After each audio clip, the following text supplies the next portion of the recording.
Dad, if you're watching this video. So yeah, this is Tom. Wow. Hello, sir. Actually, no.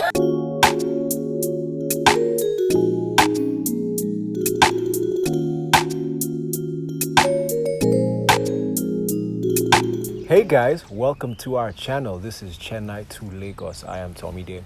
I'm Kalpa. And yeah, welcome back. First of all, thank you guys so much. This is a week. I think we've kept our word. And we put our first video up last week, and the responses have been so amazing. In fact, honestly speaking, like, we didn't know how much we were doing through that video. So thank you guys for the support. Yeah, so much love. Yeah, and I think for sure we will continue this. So yeah, let's get into it. So what are we doing today? Okay, so we asked you guys a couple of we requested a couple of questions from you guys that you might have about us on Instagram, and you guys came through as always, and we now have a bunch of questions. So for this episode, we're going to do a few of those, and then maybe we'll do a part 2 of it, perhaps. So yeah, we're just going to answer a couple of those questions. Ready? Let's start. Okay. The first one is, how did you guys meet? Oh, this needs to be its own video. Yeah. But third year university. You're also in your third year. Yes, I was in my third year as well. Yeah, and we both joined a pageant. I hate that word. I hate that word. But yeah, I think when we talk about it, you'll understand what it was. But anyway, we joined our Mr. and Miss event in our university. Yeah, so I think that, okay, so just for context, this university has a pageant every year where they pick the Mr. and Miss that represent the ambassadors of the university. And so it was such a contest where I met Tom. He was a contestant, and so was I. And so we actually ended up getting paired together to work together in the pageant, and in the process we got to know more about each other. So long story short, I think that's how we met. Don't be thrown off by the word pageant. There's a lot more to it. On the outlook, it may seem very shallow, but it actually isn't. We entered for very deep reasons. I know, like, when we talk about it, you know, it was really about the platform and confidence boosting, just self-discovery and all of that. So we'll talk about that in another video. She didn't mention it, but we both won. Let's just get that out there. Yeah, we both won. Yeah, at the end of the day. And that was a pretty cool coincidence, because it's not like they pick a pair winner. Yeah. They pick individuals, and in that we ended up being the pair that won, coincidentally. So yeah, so that'll be a separate video. Yeah. Alrighty. Right. The second question was, what did people assume about your relationship? You want to go first? Okay. I think this, not that the assumption is wrong or right, but the general assumption is that because I am the Indian in the relationship, a lot of the issues and drama comes from my end and from my family, which I think, luckily, in our story, we don't have a lot of that. A lot of my family members have actually been very understanding, and the few that haven't yet gotten there, I think, has really not bothered us as much. So I think there's been a general assumption that, there's a lot of conflict from my end and that kind of thing. But funny enough, and actually we're blessed to say that at least so far we've not had that problem. Yeah. Of course, the ups and downs, that's natural, but nothing that could halt this relationship. Yeah. Good one. Okay, I think I'll answer. So, an assumption. A lot of people think that, let me just give a story. So there was a day we were in church, and I see somebody that I've not seen in years, and they were like, "Oh my God, Kalpa is here. You forced her to become a Christian or something like that?" And I was like, "Wait, what?" So that is an assumption that I think some people have, that I basically dragged her, Yeah. against her will. And come on, really. Yeah, I think just to add to that, a lot of people have maybe assumed that I follow this certain religion or go to church because of Tom. And I think that's a very sad thing to assume about someone's belief system, that it would solely be based on the partner they're with. Because if that's all there is to it, then the whole point of, having that belief system is, there's no point to it at the end of the day. Because I think me choosing what I want to believe in and what I want to follow it's my choice, and no one can really influence me to get there. People can help me to see things that would help me to get there, but they would not be the only reason why I'm doing it. That would be just between me and God. It's almost like saying Tom is in between, and like he's like the mediator to like now God, and no one can really force someone to go to temple or to go to church. It's really your prerogative. And I think I really felt bad when I heard that that's what he was told, that did you force her? And also I also felt like, do I look like somebody that could be forced to do something? So it's a pretty interesting dynamic. And a lot of people also assume that because I'm Indian, I might not be Christian, which I think since India is such a huge country, we have Christians, Muslims, Buddhists, Hindus, Jains. We all work harmoniously, so it shouldn't be a surprise when you see an Indian who's a Christian or who decides to follow the Christian faith. Yeah. I think that's just the problem with, religion versus a relationship with God, so to speak, Yeah, but I think we can talk about that a bit later. So any other assumptions? not assumption, actually. This is a question. Can your daughter's name be Joy, so I can twin with her?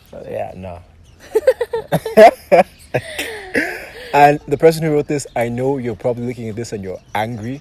I love you so much, but I don't know. I don't know. Maybe not. Let's see. Maybe like the 4th, 5th.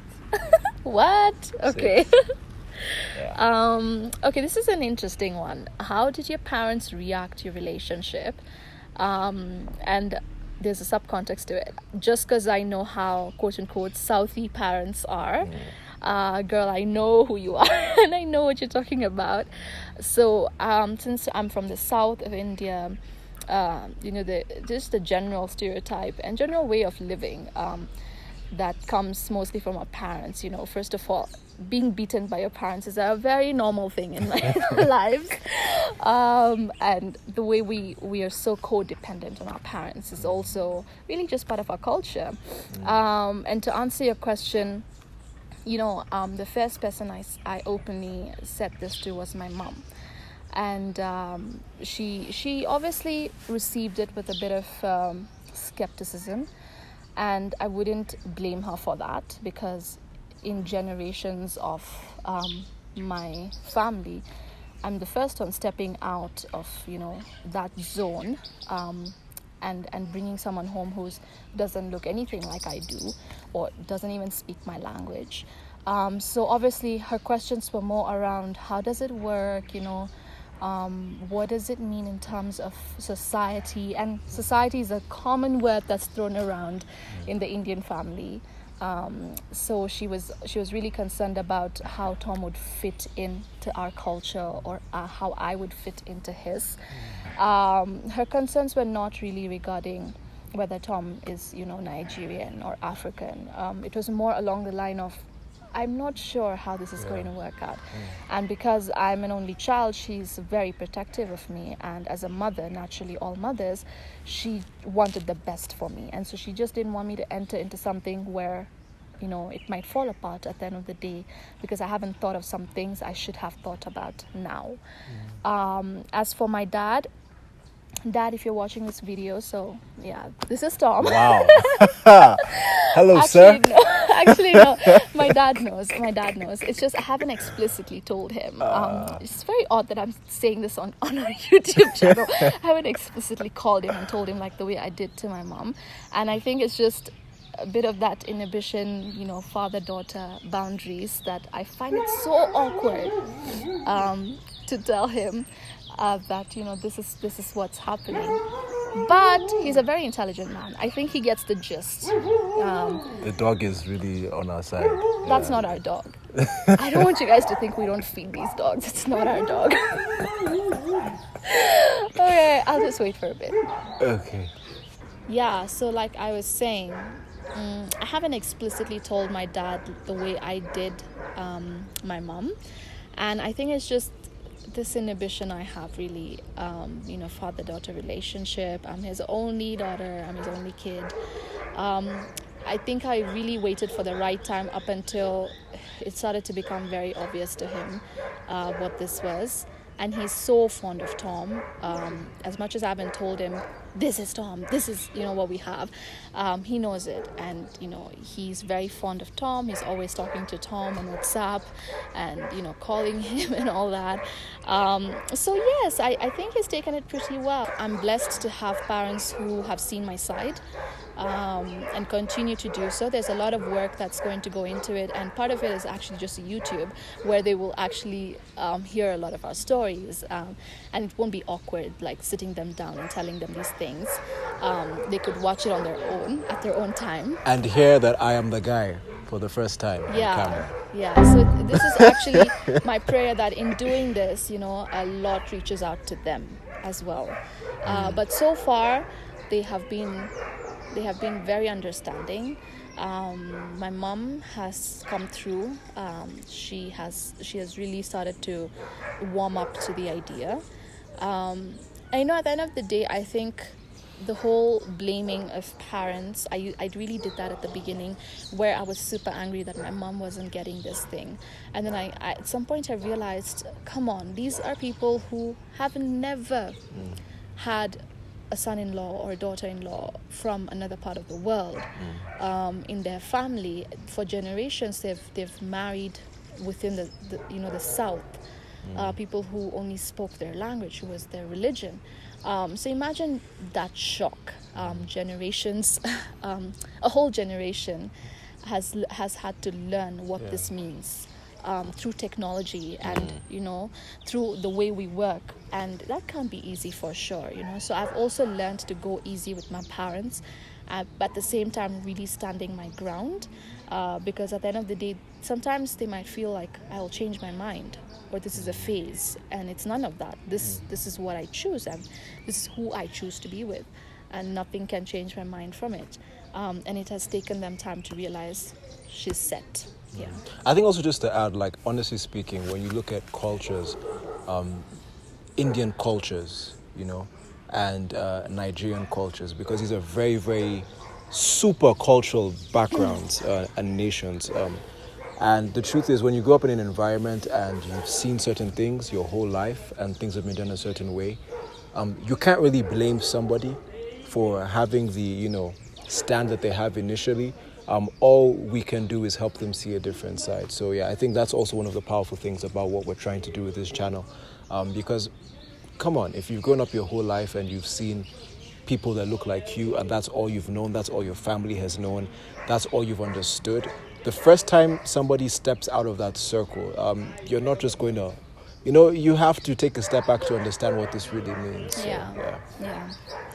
So do you face any difficulties with your family due to your interracial relationship? Honestly speaking, no. And I thank God, because in the beginning I was very, skeptical. I knew that they were going to be, good sports either way, but when you're in an environment where certain things have been done in a certain way, we are a Yoruba family. We are so cultural, and obviously my parents are cool and everything.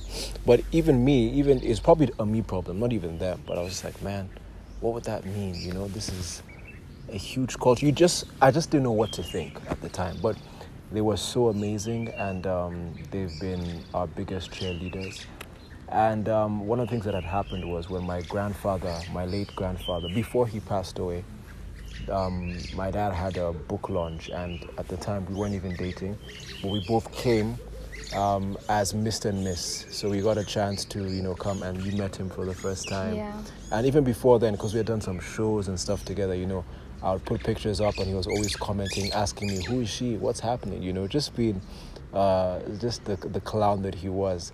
But what I didn't know is that he told his family, my family, he told his siblings, and my dad's aunties and uncles, that she was going to be the person I would spend my life with.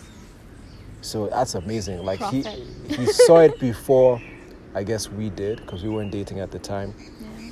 So when he passed away, and she came to Nigeria for his funeral, because at the time we were now dating. So it was also a way of kind of introducing her to the fam, just to let them know Wagwan. But they were already in the loop even before we knew. Yeah. So I thank God for that, because it's been no drama. Yeah, and he sort of like paved the way. He paved the way. Yeah. Imagine. Even before we knew this was going to be a thing, he knew it. And for me, I think that was just like a spiritual, thumbs up. Yeah.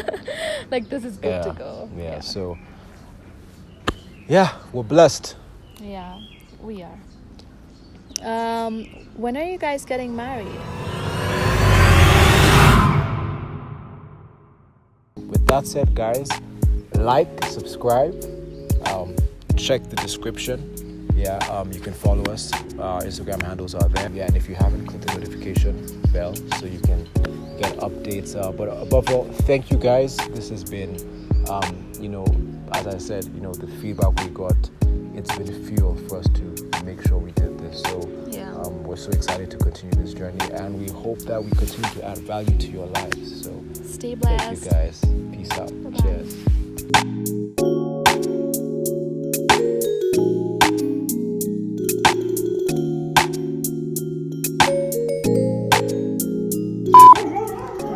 You can do how did your parents take on your end as well.